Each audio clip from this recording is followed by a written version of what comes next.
All right, my friends, where guitar players get stuck the most. This is quite literally what we tackle in the course and what we try to get beyond, all right? When we're learning, let's just take the pentatonic, because it's such a great example. When I'm learning that pentatonic, right, I can learn that position. I don't know what it means, right? Because music is a language, and the guitar is the voice that we're singing that language through. What it reminds me of is learning a few sentences in another language. I don't exactly know what it means, but it works, right? Here's a different sentence, the second position of the pentatonic. Why am I learning it? I'm not sure, but I know that this sentence means I'm introducing myself. This is like asking where the train is. This, like this idea. If I have, the next position of the pentatonic, what does it mean? I'm not sure. I just know that it works, okay? That is where most guitar players get stuck. And that is why they can't create their own great guitar solos. The reason that they get stuck there is they're still able to kind of play some cool stuff, right? And we start thinking, the more that I play that stuff, the cool stuff, or other people's solos, or like, AC/DC, Led Zeppelin, blah, blah, blah, whatever it is, the better I will get. And it doesn't really ever happen, right? Because we're never learning the language part of it. We're just learning the guitar, the voice, the instrument. We need to always apply the two. It's what we do at the course. Sorry, another plug. If I were to tell somebody, like I hand them a guitar and I say, this is what we're going to do, right? The A minor pentatonic is A, C, D, E, G, okay? Take that scale. I want you to learn every single one of those notes across the entire fretboard. And then the C is my minor third. That gives me a little tension, right? The A's are my root notes. That makes me feel settled. The G, also a flat seven, gives me a little tension. And the D and the E are a little bit neutral, right? So you end your phrases on those. That's how it's going to sound. Cool. Now, they're going to spend all of this time. It's so arduous. Just like, oh, God, there's an E. Okay, I'm sure. Okay, there's a G. That's in the scale, too. There's the A. Oh, that's my root note. Cool.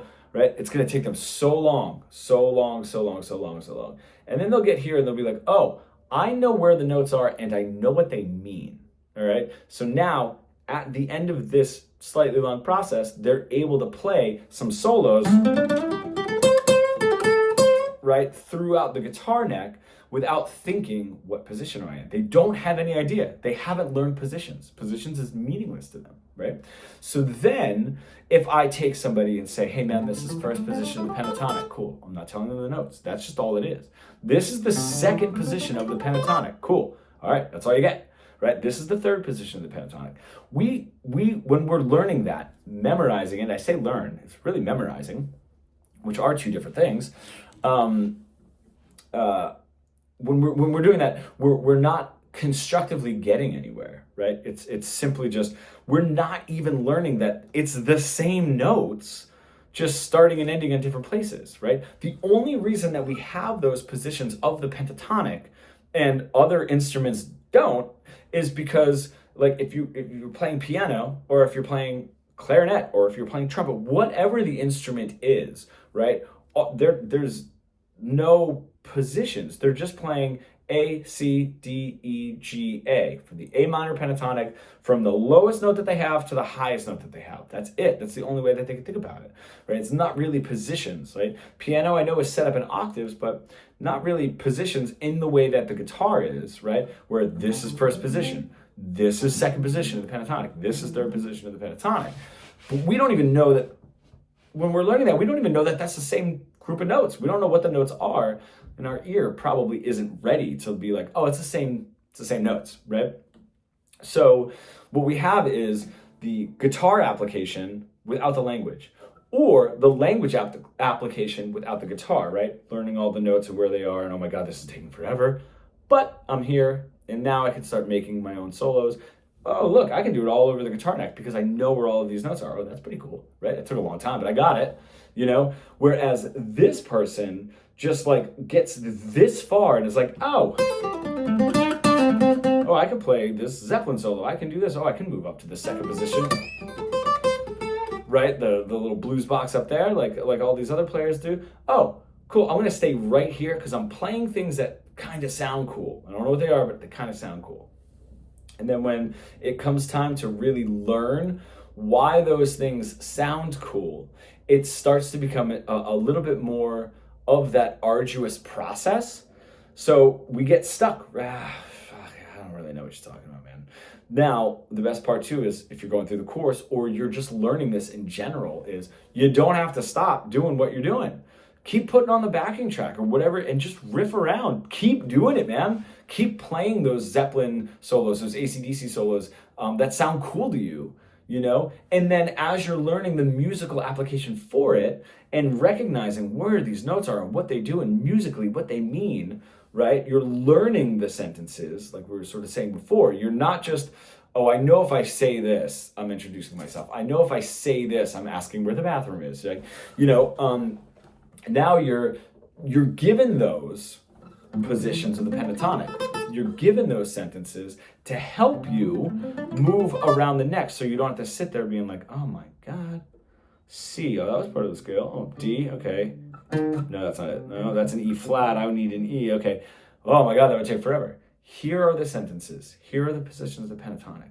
Now learn what they mean, right? So you have your guidelines, learn what they mean, and then the whole thing opens up so much faster. That's not the way that we learn, unfortunately, but that happens so much faster. Arduous process of just learning the notes takes forever, but then you get somewhere at the end. Cool. This process, we stop right here because like we're playing some cool stuff and we don't feel like learning the theory behind it. And then every time we do, we get a little gun shy and we go back and we go back and we go back. If you just take positions of the pentatonic, musically, this is what they mean, right? You'll get to where this person was, right? So much faster because you're learning what they're learning musically, but you have like the diagrams to just say like, hey, listen, here are all of the notes, right, that you need. Now learn what they mean, but I'm going to show you where they are, so you don't have to sit there and, no, that's not it. Nah, that's not it, you know? So that's how the positions of the pentatonic should be learned, thus the modes, thus building chords, building chord progressions, the whole deal. That's what it should be. We should never really be learning theory without the application of the guitar. We should never really be learning diagrams or chord voicings or anything without learning the language behind it. We want to continually be learning both. It is the fastest process. Best part too is once we tackle it, in the course, again, there's another plug, but once you tackle what that all means for you throughout the neck with the minor pentatonic, we can now move that same concept to like, hey, here's Dorian, all right?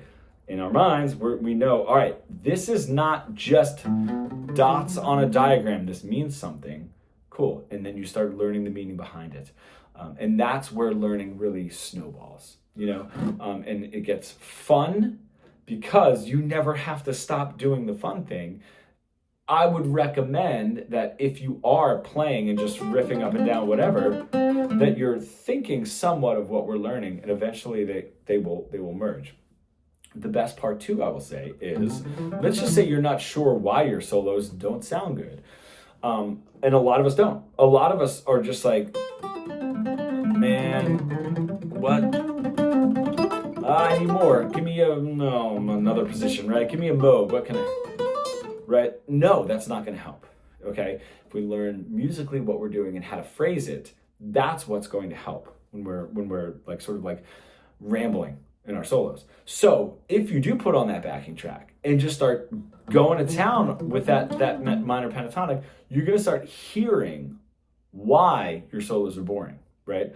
And that's something that we obviously are going through in the course. But so the more you do it, you're like, oh, I need to change this, man. I've been doing the same thing and like it's boring and I need more repetition. I need some space. I need to play faster and then slower. Like whatever it is, you're going to start noticing what you need to do to stop making the same, I don't want to say mistakes, but to progress, right? To not be playing the same thing and to be playing something interesting. If you don't know what you are saying while you're soloing, nobody is going to like what you're saying. It's just like rambling, right? If I'm just rambling along and rambling along and rambling along with no point, I do tend to ramble, but I feel like I have a point here. We're about 10 minutes in.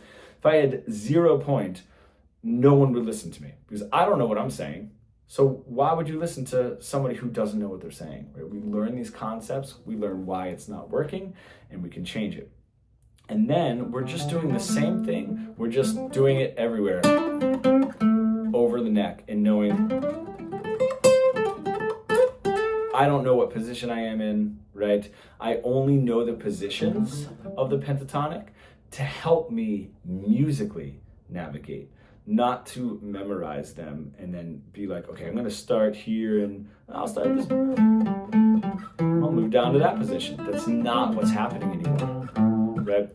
And lastly, like being a teacher for 20 years, my main objective is, can I step back into the mind of somebody who does not know this to show them how? And that's obviously something that I've been perfecting, not that there's a perfect, right? Trying to perfect, I guess I should say, for 20 years, So that is sort of the benefit is like, if there's a question, I'm able to answer it because I can go back and remember what it was like to not know this stuff. So anyway, that being said, at least take those guidelines while you're learning, and this is how you should continually be making progress.